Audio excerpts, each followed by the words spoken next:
Welcome, welcome. Today we're going to focus on invisible zippers. Invisible zippers, those nasty, horrible things that are lovely.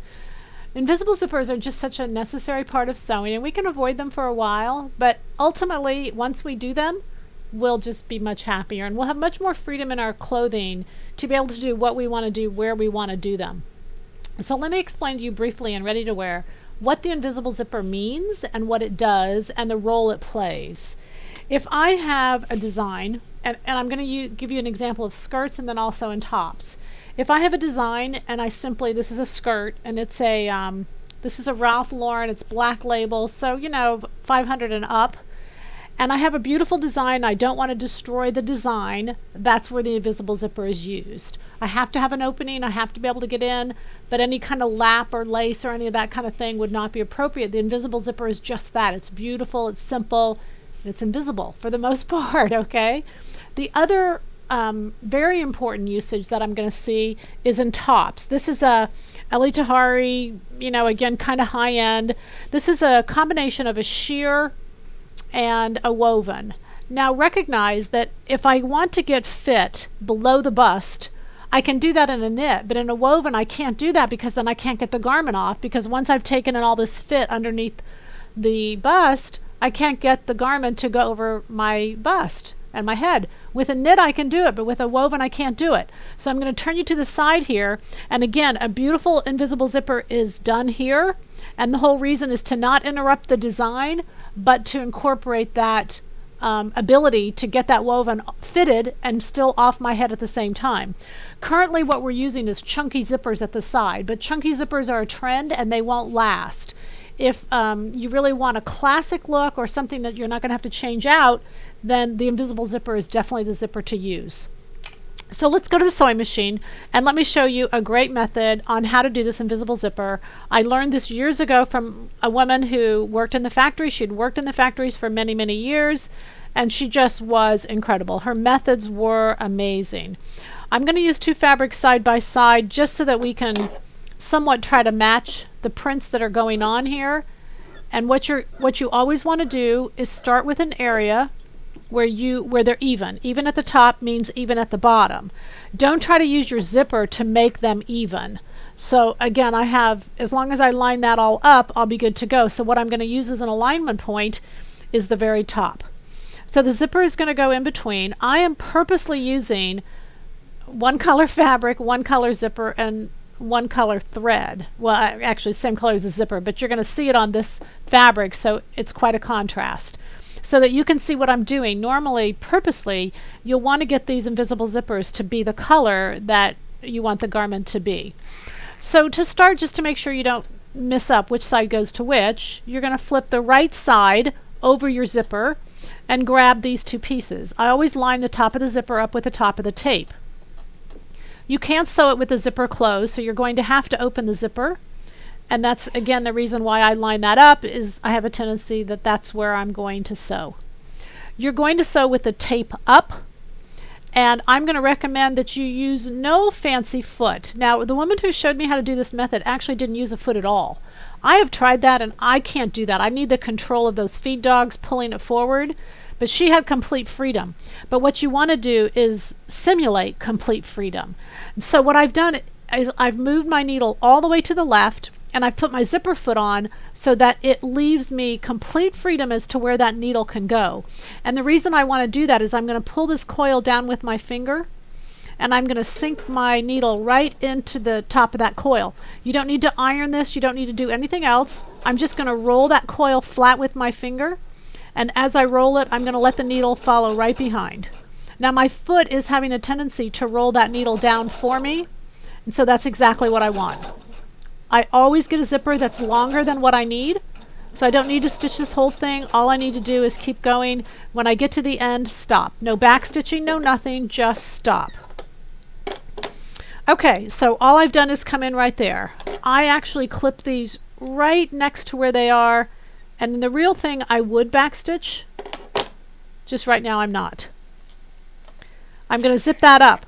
If you catch any of those teeth while you are stitching, your zipper will not zip up. So you can't kind of fake that. If you've stitched on a zipper teeth, you have to undo it and do it again. All right, so then I'm going to go to this side and I'm going to do the same thing. I'm going to use the top as a guide. I'm going to put that in place. I'm going to unzip the zipper. So this is just the same thing. It's done twice.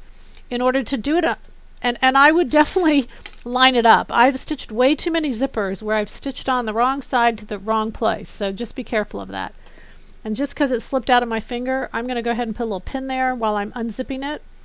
Because what you're going to have to do here is you're going to have to take the needle to the opposite direction and the foot the opposite way. So now my needle goes all the way to the right. And again, my goal is to get complete clearance of this foot so that I can easily roll this down and stitch. There are feet out there that are sold for doing this, and I personally have found them to be completely 100% ineffective. The goal here in this, when you're doing this, is to be able to visibly see where you're stitching. This is a very simple thing to do.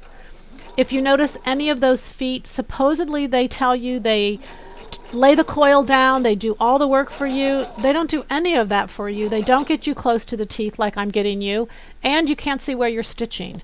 So it's just silliness. It's all silliness. I think they should all... Anyway, they don't work. So if you haven't been able to get them to work, don't worry. I'm going to stitch both sides about the same length. Doesn't matter if one is stitched more than another. It just won't make a difference. And again, same thing. I'm going to clip these threads right next. Then I'm going to close up my zipper. And the reason I'm closing up the zipper twofold in this case. Number one, to make sure I haven't haven't stitched through the teeth, and then number two, to make sure I'm happy with as close as I've stitched, and that looks really pretty. Okay, so I'm not stitching the seam up before I start. Now I'm going to stitch it up. And what I'm going to do is figure out which side is stitched up farther. If you notice, this side is stitched up a little bit farther than this side, so that's the side I'm going to stitch to. And so I'm going to take my fabric, I'm going to put it together, and I'm going to stitch up to that point. Remember, they're both the same width from the seam allowance because I did them from the edge. I lined up the tape to the edge, so they're both going to be right about 3/8 of an inch seam allowance. So all I have to do is put this here.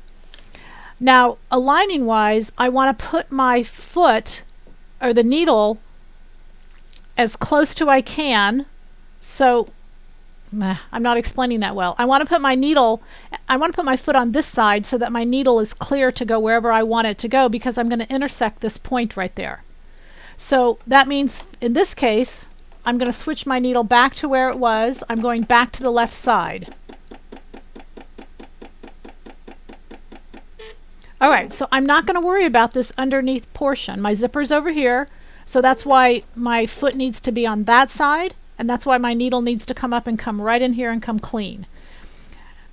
I could put a pin right through here, and what you're going to see is that it will intersect this stitch over here.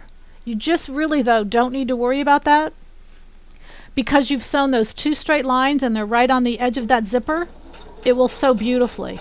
So all I'm going to do right now is I can actually come right up to my stitching that I've stitched previously. I can actually go above it because you can see my needle is free to get in exactly where I want it to. But keep in mind that as far as I stitch up, my zipper will only come down to that point. Again, just do a little back stitch. And I'm going to show this to you close so you can see that my stitch that went up intersected my stitch that was coming down. And when I go to open it, you can't even tell the difference of what went up and what went down. But when I go to unzip it, it will only go down to the part I stitched up. At this point, give it a beautiful press. That was only where my threads were coming through because I didn't backstitch on your backstitch on all three sections. And you'll get a nice continuous seam, and it will be flat and beautiful. And it's a great way to do an invisible zipper. So just practice it. You've got everything here you need to make it absolutely perfect. And I know you'll enjoy the freedom of being able to put an invisible zipper anywhere you want to and when you feel the need is there. So happy sewing from Silhouette Patterns. Thanks for watching.